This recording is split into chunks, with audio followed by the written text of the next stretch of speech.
जय हिंद साथियों, welcome to Sumit Jain YouTube channel और self study classes with Sumit Jain YouTube channel में हिंदी साहित्य, हिंदी व्याकरण आदि से संबंधित संपूर्ण वीडियो आपको यहाँ पर मिलेंगी।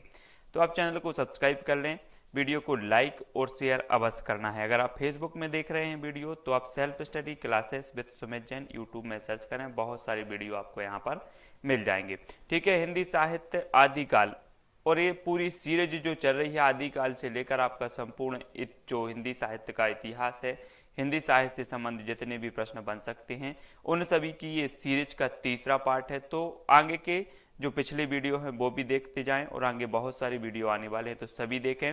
और पीडीएफ अगर आप प्राप्त करना चाहते हैं तो टेलीग्राम ग्रुप से जुड़ें। टेलीग्राम ग्रुप से जुड़ने के लिए आपको सर्च करना है IAS स्टडी ट्रैक। ठीक है, टेलीग्राम ऐप डाउनलोड करें और उसमें सर्च करें। इस प्रकार से सब्सक्राइब का बटन दिया होगा तो क्लिक कर लें और बेल आइकन को जरूर दबाएं।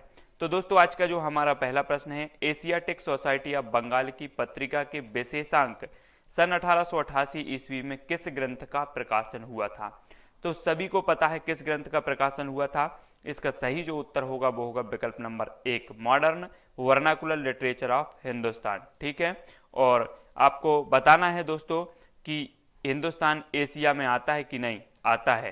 तो एशिया की जब भी बात होगी तो हिंदुस्तान आता है, और हिंदुस्तान यहाँ पर आया है मतलब यहाँ एशिया आया तो यहाँ पर हिंदुस्तान जरूर आएगा। ठीक है, तो यहाँ से याद भी करना है, जॉर्ज ग्रियर्सन की रचना है modern vernacular literature of Hindustan.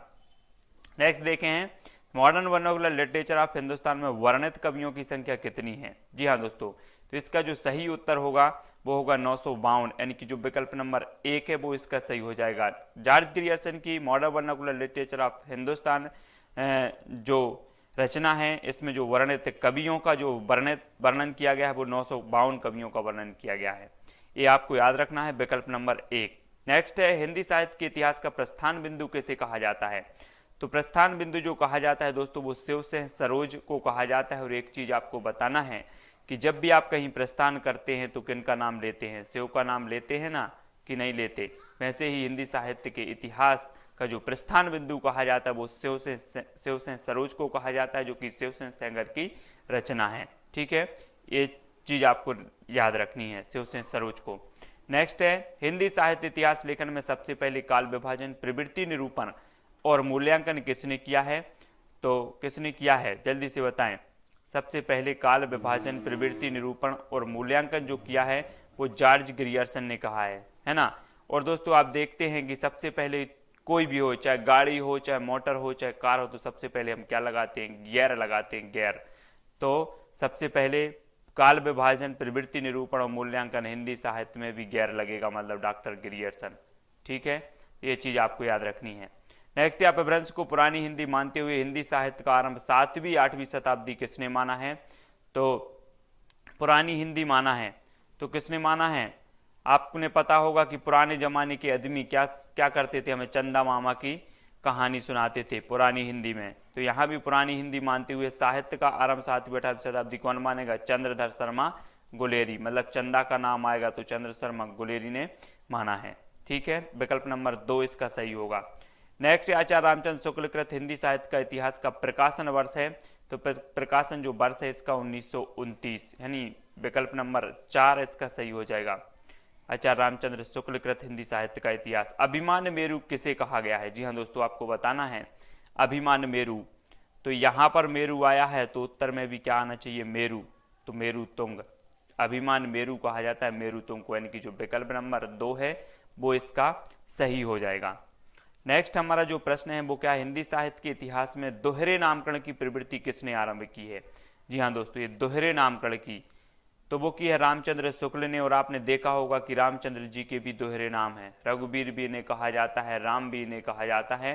तो दोहरे नामकरण की जो प्रवृत्ति आरंभ करेंगे वो कौन करेंगे? रामचंद्र जी करेंगे। तो यानी कि जो विकल्प नंबर 1 है, रामचंद्र शुक्ल जी ने ये दोहरे नामकरण की प्रवृत्ति आरंभ की है। अगला जो हमारा प्रश्न है वो क्या है? शालीभद्र सूरी कृत भारतेश्वर बाहुबली रास को हिंदी की प्रथम रचना किसने माना है? जी हाँ दोस्तों, आपने देखा होगा कि अलग अलग विद्वानों ने अलग अलग रचनाओं को हिंदी की प्रथम रचना माना है।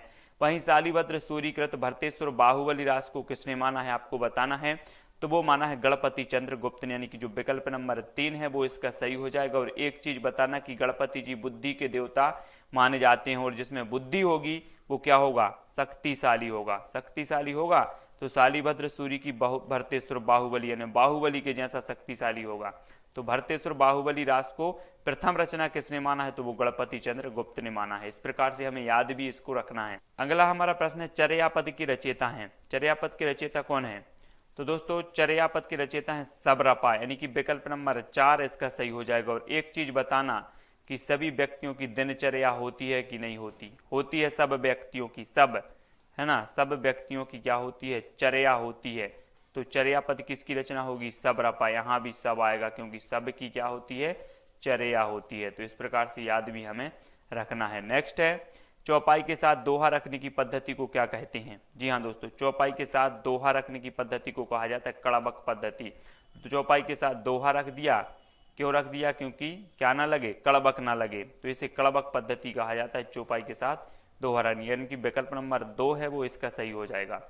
नेक्स्ट है पृथ्वीराज विजय के रचयिता कौन है। आपने पृथ्वीराज रासो पढ़ा होगा, यहाँ पर पृथ्वीराज विजय। अब यहाँ पर ये जो है दोनों कंफ्यूज करने वाले, पृथ्वीराज रासो और पृथ्वीराज विजय। तो पृथ्वीराज रासो तो चंद्रवरदाई का महाकाव्य है और हिंदी का भी प्रथम महाकाव्य है ना पृथ्वीराज रासो। लेकिन पृथ्वीराज जो विजय है ये जयानक की रचना है, यानी कि विकल्प नंबर 1 इसका सही हो जाएगा।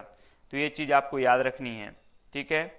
नेक्स्ट जो हमारा प्रश्न है वो क्या है, किस रासो ग्रंथ में महाराणा प्रताप सिंह का भी वर्णन हुआ है। तो महाराणा प्रताप सिंह का भी वर्णन हुआ है, तो किस में हुआ है, जल्दी से बताना है आपको, जल्दी जल्दी से बताएंगे। इसका सही जो उत्तर हो जाएगा दोस्तों वो है खुमाण रासो, है ना, खुमाण रासो में हुआ, यानी कि जो विकल्प नंबर 3 है वो इसका सही। अब खुमाण रासो किसकी कृति है, तो ये दलपति विजय की है खुमाण रासो, है ना। इसको हमने कैसे याद किया था कि किसी को अगर गुमान हो जाए, कोई दल का विजय, दल पति विजय मतलब दल का अगर कोई विजय कर ले, दल को जीत ले, तो उसे क्या हो जाता है, गुमान हो जाता है। इसलिए खुमाण रासो दलपति विजय की रचना है और इसमें महाराणा प्रताप सिंह का भी वर्णन हुआ है, ठीक है। अगला प्रश्न, किस रासो ग्रंथ को आलाखंड के नाम से जाना जाता है। जी हाँ दोस्तों, तो वो जाना जाता है परमाल रासो, यानी कि जो विकल्प नंबर 1 है वो इसका सही हो जाएगा। और आप सभी ने देखा होगा कि आला जो होता है वो कब पढ़ा जाता है, रात में पढ़ा जाता है ना। और आलाखंड के नाम से जाना जाता है तो परमाल रासो को जाना जाता है। परमाल रासो जो रचना है वो जगनिक की है, किसकी है, जगनिक की, याद रखो जगनिक की रचना है परमाल रासो। अमीर खुसरो को अवधी का प्रथम कवि किसने माना है। जी हाँ दोस्तों, अमीर खुसरो को अवधी का प्रथम कवि माना है, तो किसने माना है, वो माना है डॉक्टर राम कुमार वर्मा, यानी कि जो विकल्प नंबर 3 है वो सही हो जाएगा। अवधी का प्रथम कवि माना है अमीर खुसरो को राम कुमार वर्मा साहब ने। नेक्स्ट है अमीर खुसरो कृत नौह सिपर का विषय है। तो नौह सिपर का विषय क्या है, तो वो है भाषा विज्ञान। क्या है, भाषा विज्ञान, यानी कि जो विकल्प नंबर 1 है वो सही हो जाएगा इसका। अमीर खुसरो कृत नौह सिपर का जो विषय माना गया है वो भाषा विज्ञान माना गया है। अगला प्रश्न है मैथिल कोकिल किसे कहा जाता है। ये तो एग्जाम में कई बार पूछा गया और सभी पे बनता है, जिनसे नहीं बनता है तो वो याद कर ले। मैथिल कोकिल कहा जाता है विद्यापति को, और जिसमें भी विद्या होगी, जिसके अंदर विद्या होगी वो क्या होगा, मीठा बोलेगा, मीठा बोलेगा, कोकिल के जैसा बोलेगा, कोकिल के जैसा। तो मैथिल कोकिल कहा जाता है विद्यापति को, इनके अंदर विद्या है तो मैथिल कोकिल, ठीक है। नेक्स्ट है वारकरी संप्रदाय का संबंध किससे है। वारकरी संप्रदाय कई बार पूछा गया है, तो वारकरी संप्रदाय का संबंध है सिद्ध साहित्य से, सिद्ध साहित्य से, ठीक है। और आपने देखा होगा कि कुछ व्यक्ति सिद्धि प्राप्त करती हैं, सिद्धि प्राप्त करते हैं किसके लिए, वार करने के लिए, वार करते हैं वो सिद्धि प्राप्त करके। तो सिद्ध साहित्य से संबंध है वारकरी संप्रदाय का, तो याद रखो, यानी कि जो विकल्प नंबर 1 है वो इसका सही हो जाएगा। नेक्स्ट अपभ्रंश के प्रथम महाकवि कौन थे।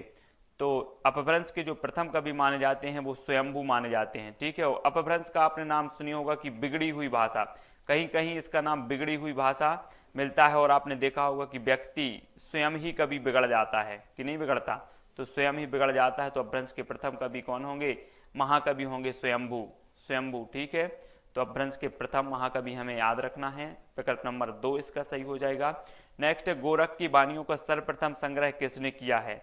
तो गोरख की वाणियों का संग्रह किया गया, मतलब गोरख की जो वाणी थी वो कितनी थी, बड़ी थी, इसलिए इनका संग्रह किया गया। तो यहाँ पर बड़ी या बड़ा जरूर आएगा उत्तर में, मतलब पीतम्बर दत्त बड़थवाल, बड़थवाल मतलब बड़ी थी गोरख की वानियाँ, तो इन्हें संग्रहित किया गया और इनका जो संग्रह किया वो बड़थवाल साहब ने किया, पीतम्बर दत्त बड़थवाल ने। तो यहाँ पर हमने ये 20 प्रश्नों का पार्ट 3 हिंदी साहित्य के कुछ क्वेश्चनों को याद किया और जाना। ये महत्वपूर्ण प्रश्न थे, कमेंट में जरूर बताना कि आपको ये वीडियो कैसा लगा। और साथ ही आपको एक क्वेश्चन दिया जाएगा, उसका उत्तर आपको लिखना है, संदेश राशक के रचयिता कौन है। तो ये जो 4 विकल्प हैं आपके पास, हमेशा पूछा जाता है संदेश राशक, ठीक है, और मैंने पढ़ाया भी, आपको याद भी करवाया है। संदेश राशक के रचयिता का नाम आपको कमेंट में लिखना है। 4 विकल्प में से आप विकल्प नंबर 1, 2, 3 लिख सकती हैं, नाम भी लिख सकती हैं, डिटेल में भी इसका बता सकते हैं।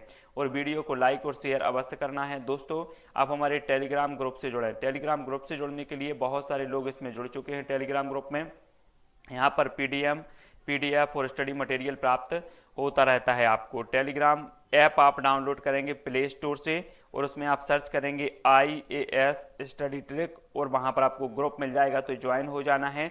साथ ही फेसबुक पेज से भी आप जुड़ सकते हैं, इसमें आपको भी सर्च करना है IAS स्टडी ट्रिक, ठीक है। यहाँ भी आपको सारा का सारा PDF मटेरियल और सबसे पहले यहीं दिया जाता है, तो आप जरूर जुड़ें। वीडियो को लाइक और शेयर अवश्य करें। आज के लिए बस इतना ही। जय हिंद।